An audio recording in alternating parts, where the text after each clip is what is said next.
everybody. This is Matt Harris with Verado.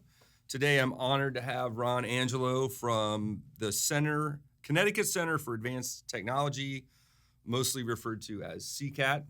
And I won't spoil it for everybody. I'll let Ron tell the story, but let's just say CCAT's doing some amazing work in the manufacturing, digital transformation, Industry 4.0 spaces in Connecticut.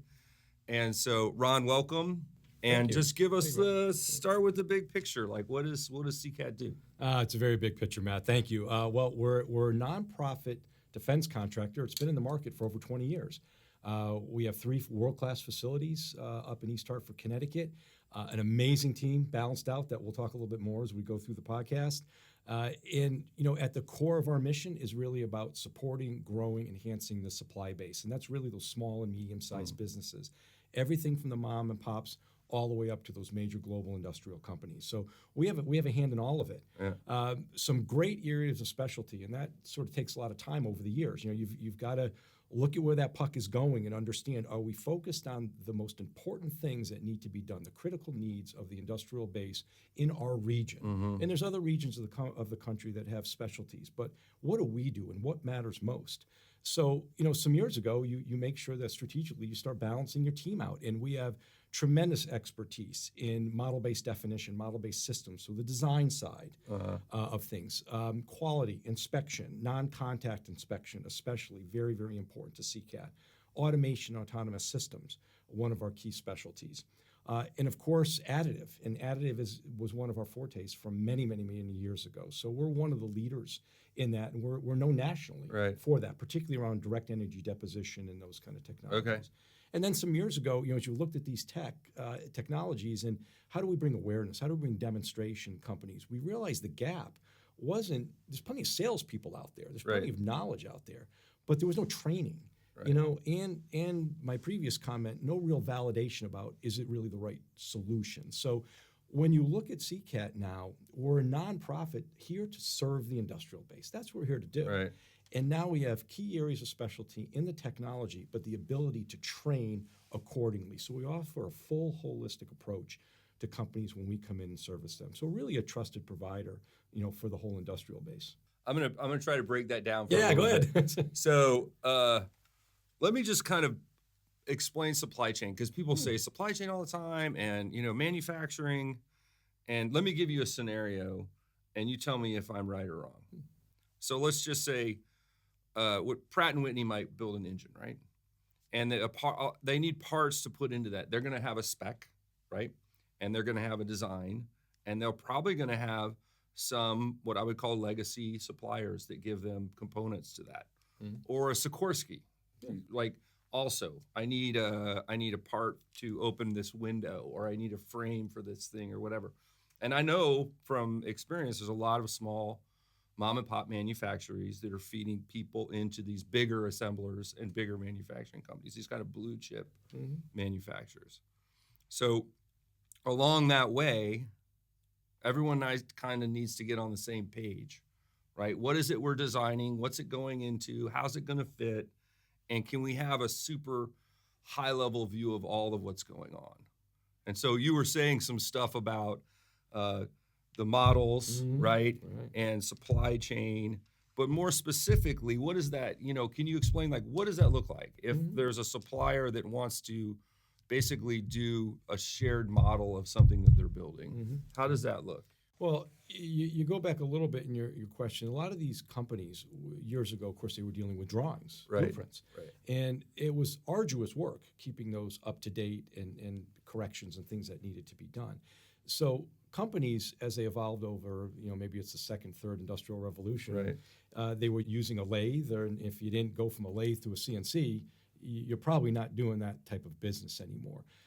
The same holds true today, and some years ago when they said, look, drawings are not efficient anymore. They don't work, and particularly when you go decades out in sustainment. We need to get to a model, a digital model that can be shared, that people can work in collaboratively and together, that can be changed, and it's a much more agile platform to meet the demands, again, of the OEM. In this case, it was Pratt making engine components. Right. They need them to be made at the right time, at the right spec, and if there's changes, they need that spec to be done absolutely correct, right? Without fault.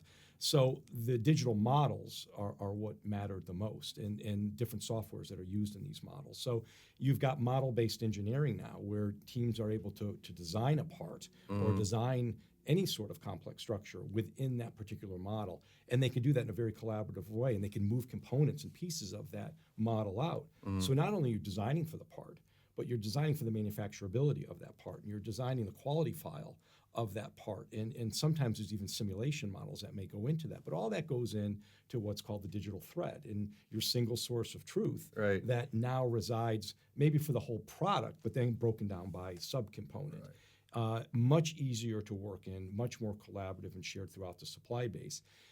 So it's at the point, that inflection point within the industrial base, to be able to meet the critical demands of what's needed to say, look, we can't keep doing things the old ways. And that's been very well articulated from the government down in these flow downs, is we need to be working in these environments, and they're just safer because the quality is correct. You take a lot of the ability to make errors out of the equation. And it gets everybody on the same page. Everybody's working together. That's correct. And again, the many different software platforms, but how do they speak to each other? How do you work together with them in the most efficient way? It's kind of like the digital model, 3D model version of having like a shared document, right? Yeah. Like you have a shared Google Doc. And you're like, okay, I'm going to add my comments, and then someone else is going to add their comments. But this is like infinitely more complex. But it's the same idea that different groups of people can be working on collectively one model. And then if there's a macro change to that model, those changes get distributed out to the different suppliers. Everybody knows about it. That's right. So if it could be even something like a coding or something that's changed in that, how does that whole model adjust for that? You can't be doing something in a silo because it could affect the rest of the part, how it works within the assembly. There's a lot that goes into it. You show up a week later and the part doesn't fit. That's right. Or God forbid it fails during an actual exercise. Or testing. That's right. And it probably also speeds up testing, speeds up quality assurance. The paths, so the things that, the CCAT team, it's wonderful. If you had room for all of us, you'd just be blown away by them. They're amazing.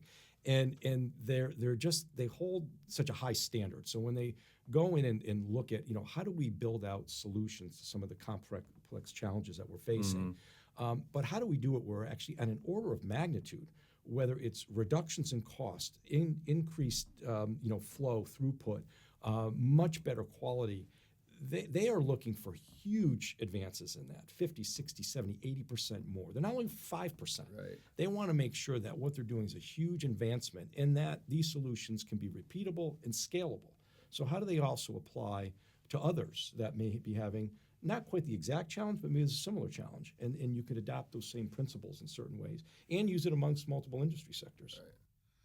And so we also talked about before this idea of like kind of finishing a loop, where you might have these companies in the supply chain using this model-based design that's distributed and shared, and then you want to get that new part based on a new spec pushed back into the model from one of your suppliers. And then you might have a version update, and then that gets distributed back. And eventually those models are actually tied into the manufacturing equipment. So you have something that's making the part based on this model. So now you have this automation and digital automation and connectivity all the way through into the factory floor where the part's being made. Absolutely. Raw material, technology, the machine tool, all of that is factored in. All of that is part of the model. So let's say that's the goal. How far away are we? Well, I'm a business guy, so I wish I had one of the engineers sitting around the table. I think most of the components, I would say in a cautious way that it's all here today. But it's still being perfected in some ways and applied to the solutions that matter the most. So how do you move the needle in the most productive way? But when you think about, if your question really is how far are we along in adopting throughout the industrial base, we've barely scratched the surface. Barely scratched the surface. I mean, we are, when you think about the previous industrial revolutions and 60-year time frames, 80 years, who knows what they exactly were, but we're still talking about Industry 4.0. We're already on Industry 4.5. We've already blown right through it. So you have machine learning, and now you have AI, and you have quantum, you have all kinds of things coming in. So the whole premise of this, forget the industrial revolutions. It's just continuous right now, continuous improvement, how do you adopt? So with any of these, once and it could be the end customer, meaning the federal government, it could be one of our large industrial companies, but once that solution is landed on and agreed to, then getting that into the supply chain is obviously the most challenging. Right. The suppliers, I think an earlier point you made, they like what they do, and any business person is very cautious to change. How does it disrupt their business?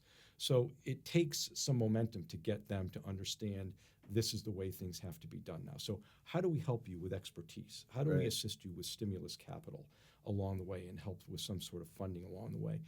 It has to all go hand in hand again, training and things like that holistically. So it's an opportunity, at least to me in my lifetime, has finally occurred. We're here. Yeah. It's one of those things you wish you were decades younger, so you had a whole long runway to experience all of this. But it's almost hard to imagine what's happened just in the past 5 years, and where we may be by 2050, but even just by 2030, with AI especially and machine learning and models coming.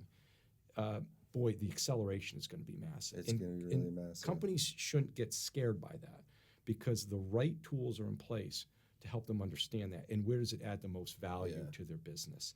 So we've got to make a lot more traction on that. I think it's also like businesses were used to spending money to build a factory, to buy equipment, to buy trucks. To be able to play in the world, in the business of supply chain manufacturing, you would have to invest. And I think the digital component of the businesses is going to require some overhead. And it's not a one-time expense. There might be some sprints, some projects. Like you have to play catch up to a certain degree. Sure. But I think when you talked about constant improvement, that's a mindset. Like it's not necessarily that you have to just keep throwing money at this thing, but you have to have this desire to be continually making improvements, continually improving your efficiency, which I'm sure all manufacturers or most manufacturers are doing that already. Sure. But I think there's this idea that this isn't like I need to buy a new piece of equipment, a physical piece of equipment, or you might. But I think there's also more to it than that. I think the digital side of it is more of a, first of all, do we have the tools in place to measure what we need to measure? Like there's the model-based stuff, but there's also the efficiency assessments. So now that we have the data, where's our frictions, right? How can we improve upon the existing systems and make them more efficient? And that's where that continual improvement gets to go. So for me, like digital transformation, the way I like to talk about it is that it's a journey, not a destination. Like it's not a one-time investment. It's more of a we are going to be on this path of constant improvement. Absolutely, forever. Right. Yeah. I'd say it's not revolutionary, it's evolutionary. That's right. right. It's an evolutionary process. And boy, what you said, there's an awful lot to that. What you said. So in one of the first points certainly was culture. The company has to have the right culture and the right mindset to advance. And without it, it won't work. And I think we're going to see that play out throughout the industrial base, aggregation of companies and roll-up strategies and whole host of different business things that will occur. But you bring on a very touchy point on that companies have trouble sometimes doing, is that you get a large contract, multi-million-dollar, multi-year contract. It's easy to determine the ROI on a 5-axis machine. No problem. Bring it in, you get it, you understand the labor, you get the whole thing down. It's an easy model. It's been doing it for decades. The return on digital investment is much harder to calculate. And some of the best, I frankly haven't even landed on one yet. I look at them, but the calculations are somewhat ambiguous, and they can be arbitrary depending on the company. So how do you determine when and to what level you're getting the return on your digital investment? It could be hard. Imagine the bankers even trying to figure this out to a company who says, I need to digitally transform. Well, show me the contract. Well, it's kind of all of our contracts. It's going and how are you going to collateralize this? How do you collateralize? Right. I don't have an equipment. Well, so the tax laws actually come into play as well, because they don't allow certain capital expenses like that when you talk about software. Right. So, that's an interesting, a very interesting challenge that the companies face. We try to help them with that from the assessment side to make sure they're making the right choice. So, My business as well is a big part of called simple risk mitigation, right? Right. How do we mitigate the risk of technology adoption? And we want to mitigate as much as possible. We're not going to mitigate 100%, that's for sure. Right. But if you can mitigate 80%, Yeah. that's pretty good. And understand that not just what are the unknowns, or where the unknowns, but what are the unknowns. And then you talked about how these machines, the data now, getting companies to understand, first of all, what are they even trying to measure? What are the inputs that they're putting in to get the outputs that they need? And then what's the point if you're not, how are you going to use the data the most effective way? It's a big journey. And you think about many of these companies, the average company is still under 25 people. Yeah. You've got to take the big ones out. And when you're looking at them, do they even have the IT person or the ops person or a software engineer, somebody who understands how do we do all this? So many of these companies who are making critical components for many types of industries don't even have the skill sets internally yet to be able to manage that. So maybe there's a consultant, or they have to understand they bring it in. Well, we talk about it in terms of partnerships. Like, you're at some point you're going to need a partner to help you, and that relationship, if it's good, can be transformative to those businesses. Yep. One of the stats I like to throw out there is that I could be wrong about this, but what I've read is there's 4,000 manufacturing companies in Connecticut. And 90% of them, I think, have under like 25 people, under 50 people. Yes. So there is a ton of small manufacturers. If you take a 25-person company or a 20-person company, you're not staffing an IT department in that company, most likely, right? That's right. So somebody like that thinks, man, I know that I have to retool some of my systems. I know I have to retool the way I'm working. I need to become more digitally enabled, but I don't know what the first step is. And I can't afford to make the wrong first step. Right. So is that where someone might reach out to CCAT and say, hey, can you help us? Exactly. That's exactly what we do. And we do that we certainly react when companies call, but we want to be much more proactive as well. And I'll get into a couple of those things. So, we run open houses, tours, we run demonstrations, awareness sessions. We do everything we can to draw the companies in or meet them where they are. So it could be in different parts of the state or different parts of the region. So yes, going into a company and understanding, what their pinch point might be, and understanding that we're not here to sell you anything, right? We're here to give you some advice on where to begin your journey. And it usually starts with some layer of assessment and understanding where they are. And, then we also want to look at how do we provide them literally no-cost solutions if possible. Right. Let's just start with understanding how are you even using your software.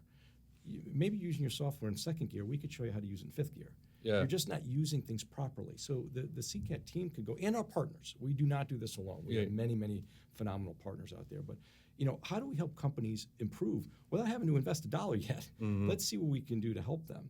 But if there is costs associated with some of this, we seek it. So there's a phenomenal organization here at the state. The state chief manufacturing officer, Paul Lavoie. I know, Paul. Paul's phenomenal and incredible energy, and many of the most impactful programs, even recognized nationally, occur right here in Connecticut. There's really not something within a manufacturing company that doesn't have some program to offer assistance for.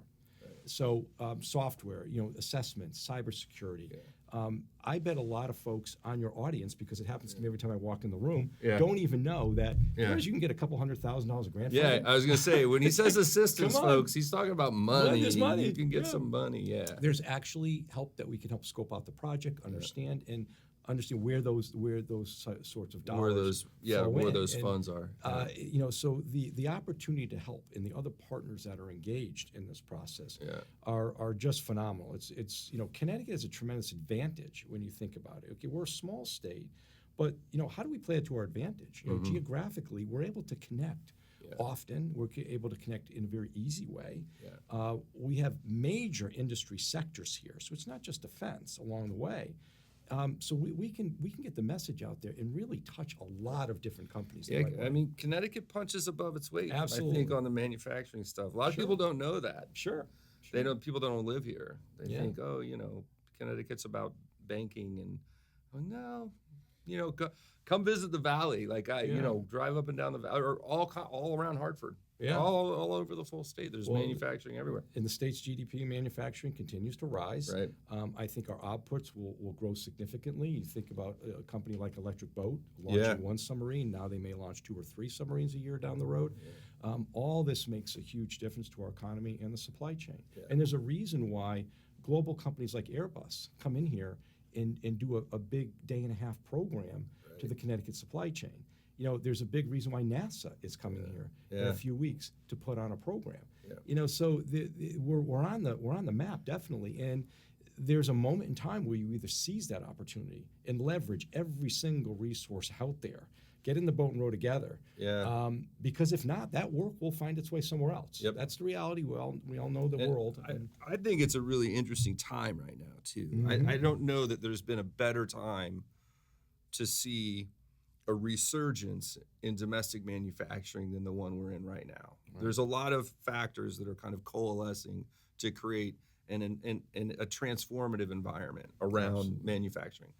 First of all, like the technology is coming downstream in terms of down market, in terms of what used to be really expensive is now cheaper. A lot of this stuff is kind of plug and play. A lot of these things you just plug in and you don't have to make a huge personal investment. There's also some grant money out there that can help you get going. And there's a, desire, I think, politically, nationally, to reshore our manufacturing. There's really good, there's really good arguments to do this, obviously for security reasons, defense reasons, national defense reasons. And Connecticut is a player in that world. Absolutely. Like if you look at the kind of manufacturing we're doing. And it's not just giving all of this to, that's the other thing I think there's a misconception sometimes, is that all these ships will rise together if we do this well. It's not about the big 5 or big 10 manufacturers. It's about the 4,000 manufacturers. All of these companies have the potential to ride this wave if we're really smart about the way that we roll it out. Yeah, you hit into a great point. I mean, the things that are being worked on, it absolutely apply to even the smallest companies. And it's also the reality of these smaller companies is that, as platforms come out and changes occur within the environment, they're the ones that are the most agile. So we have to look at them. Are they the gazelles? Is it easier to get a 2 or 3x output increase in a 5-year period out of a 1,000-person company with massive overheads and facilities? Or can I get a 25-person company to become a 30-person company, adopt technology, and double your output next year? I can do that. That's what you like. And so you take these gazelles and understand it all comes down really at the end of the day, capability. A highly capable technical company could be 10 people ready to rocket to the moon versus one that is really stuck in its ERP systems and these outdated systems. Well, and like you were saying, what you guys are looking where the puck's going. These small manufacturers could have an opportunity they don't know about. That's right. They come and talk to you and you're like, oh, you know what? If you guys did these few modifications and got to know a couple of these other companies, there's some contracts out there. Oh, yeah. We're making introductions all the time. Yeah. I mean, that's our job, too. Being this neutral convener of the entire industrial base, really throughout the region, is really a special place. I mean, we're bringing companies to Connecticut. We're bringing companies to do business in Connecticut. We're all taxpayers here, right? We want to improve our economy as well, and have all these different levels of contribution throughout our quality of life. I think Connecticut's having a moment. It is. I think it's having a moment. Like I go down to New Haven now, and I'm like, this place is popping. Oh yeah. This is a cool town. Yeah. Hartford's got a lot of stuff going on. You guys are up there. I see a lot of buildings that are getting restored and manufacturing facilities that are gearing back up. So you got to give some of that credit. You look at the vision of Governor Lamont, though, and where he's made investments, and being a heck of a business guy on that front, as well as servicing the population of Connecticut. And now you've got we got Paul Lavoie, who's constant cheerleader, and then the a bit newer dynamic, though he's been in the role a while now, Dan O'Keefe, who is just laser focused on growing and sees these opportunities, everything from housing to transportation to infrastructure. They're making key investments, and we're drawing in key partners from around the country to make investments alongside that. So Connecticut, man, we want to be a willing partner, but we don't want to be necessarily, we want the private capital in first. You guys get in here, and we'll get in there and help along the way and help build this up, make sure that these projects happen. But it is a moment in time, and the democratization of technology and the ability to help us leverage, whether it's a higher labor cost, higher quality of life, maybe higher energy costs. We can mitigate all of that by being the #1 state that is so technology advanced, especially on the industrial base. We could do it because we're a little smaller, we're tightly connected, we've got great resources here, and we just got to power ahead. And we're already connected to key areas, not just around the country, these key pockets, but in key areas of the world that many of our companies are doing business in. We are, as a state, the version of that highly capable small manufacturing company. We are that as a state, right? Yeah. We're agile. We're quick, agile. We can meet demand, and we're going at it, and it's exciting time. Yeah, that's awesome. Yeah. It's funny because when we're just talking through all this stuff, there's days where I'm like, what? Why am I doing this podcast? I know the story I've told myself, and I know that I kind of, my heart is in this, and that it's part of my mission. And then I hear you tell this story, and I'm like, okay, now I'm really excited because it's so much of it's also about networking. Like when you talk about what you guys are doing and what the government's doing and some of these larger agendas, there's also service providers out there that can do something very special for these businesses, but you got to get them in a room together. They have to be able to hear from each other, and they have to be able to see what those companies are doing. Right. And that's where I think that kind of all ships rising comes into place too. Yeah. And the cool thing about Connecticut is, from where I'm sitting, there's no part of Connecticut that's more than an hour and 15-minute drive. That's right. Right. So I can get to almost anybody. Yeah, if you look at the websites and you look at the Office of Chief Manufacturing Officer, the events are extraordinary. Yeah. And the ability for companies to connect and network, B2B or whatever they may see, is really extraordinary. And you could do that within an hour drive. That's right. And become a manufacturing ambassador. It definitely, we evangelize our message. I mean, you have to have it in your core. Yeah. And this is the one thing I've learned. I'm a business guy. I did not, I don't have boots in my chips. I didn't find my way through a manufacturing process, which makes it so exciting for me to be doing what I'm doing and work alongside an incredibly talented team. But so you've got this excitement going on, and you just want to be able to seize that kind of moment there. Yeah, and keep preaching the message. Yes, absolutely. And I believe when we talked before, and I've been using this analogy, pulling the fire alarm. Mm-hmm. Like you go into a business and you're like, listen, you got to play catch up, and you pull the fire alarm. I don't think that's the way to go about it. Mm-hmm. I think that, and you had mentioned this to me, and I remembered it. I was like, you're so right. This is not a 4-alarm fire. This is an awareness. The ask is to be a little more aware. Right. Start the learning the reconnaissance process. Right. Because anytime you're going through some kind of transformation of maybe your manufacturing company or the supply chain, it's going to take some time and some planning. And you want to really think through what your options are. Mm-hmm. So this is not something that where you need to panic. It's more like you got to be aware, I think. Absolutely. Yeah. All these companies that are here don't need to all jump right up to here, right? We can meet them where they are and understand that each of them is going to have a bit of a unique journey along the way. And how do we help them in a bit of a unique way? So yeah, it's not a 4-alarm fire, but it also is one of those things that, in future times it was, yes, go out and go put a purchase order in for a 3-axis machine, no problem. Mm. It's not that anymore though. Right. This does take time. It is a journey. There is awareness, there is assessment, there is understanding. So I do want to also say, complacency is not good. A sense of urgency should be there to understand I at least need to be conscious of where we are and where my company stands, and understand what measures could I take. And some of the complexities of, CCAT, people will say, well, you're Connecticut Center for Advanced Technology. I'm not advanced. That's not in the name. What we're supposed to be saying is we're here to help you advance technology. Yeah. We're not advanced above you. We're here to help you advance technology within your business. Evolve your technology. Evolve. And even with the digital thread, people will be, well, I don't even understand that. You need to come in for an awareness session, because there's a whole parts of those digital thread when you understand is you don't need to become an expert in the digital thread. There are pieces of that.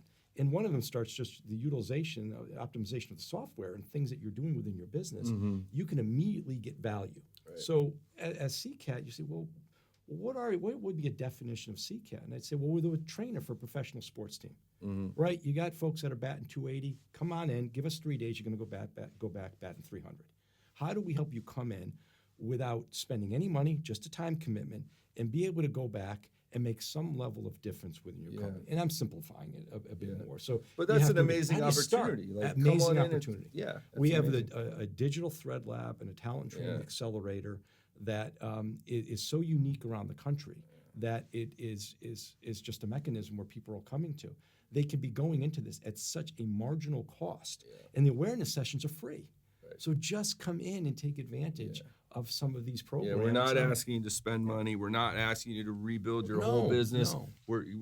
You're just saying, be willing to be more aware, be willing to learn a little bit, and this is the first step of the journey. Yeah, and on the technology side, it's the same way. We have some phenomenal programs in the team that will go out to a company and meet with them and be consulting with them. There's not an obligation to do that. Yeah. Even companies that are contemplating additive.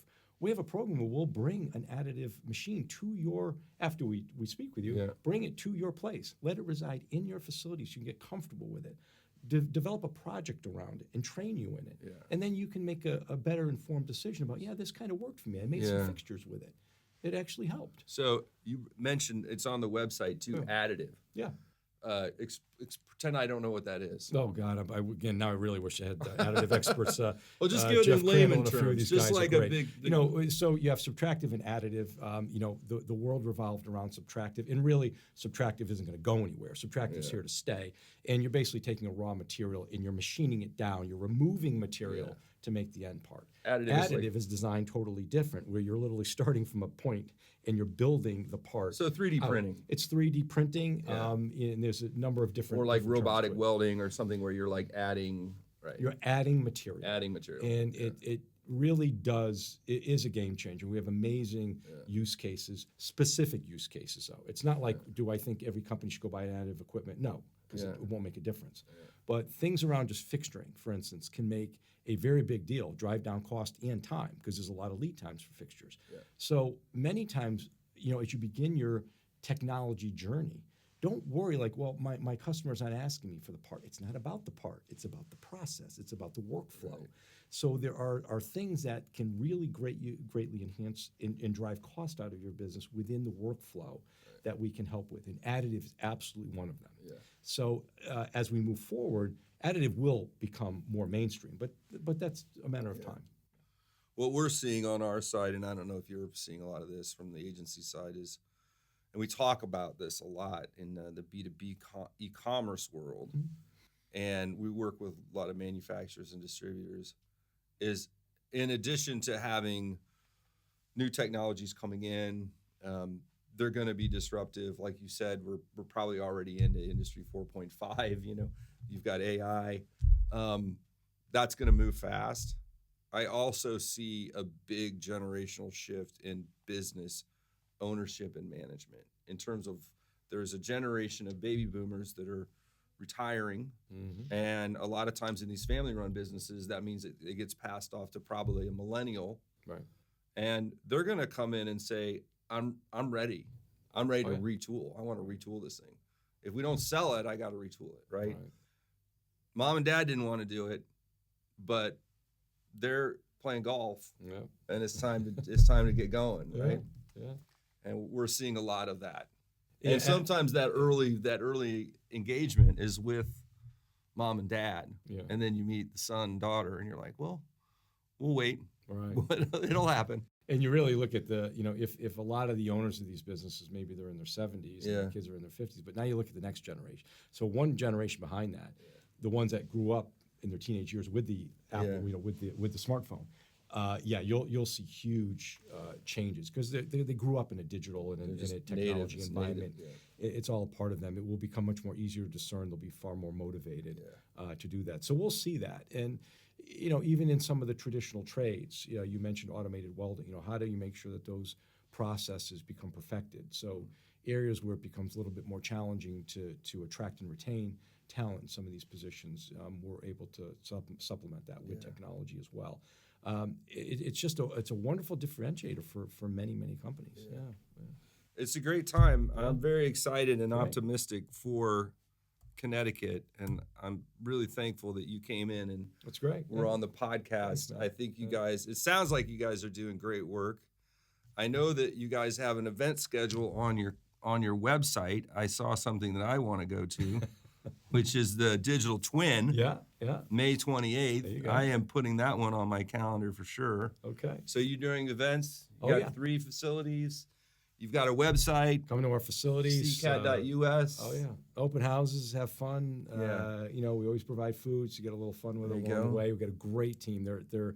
They're just so engaging all the way across the board. So every time we get rave reviews, but you got to make it there. You do it once you commit the time. You're going to walk away saying, "Yeah, I do see that there's something here for me."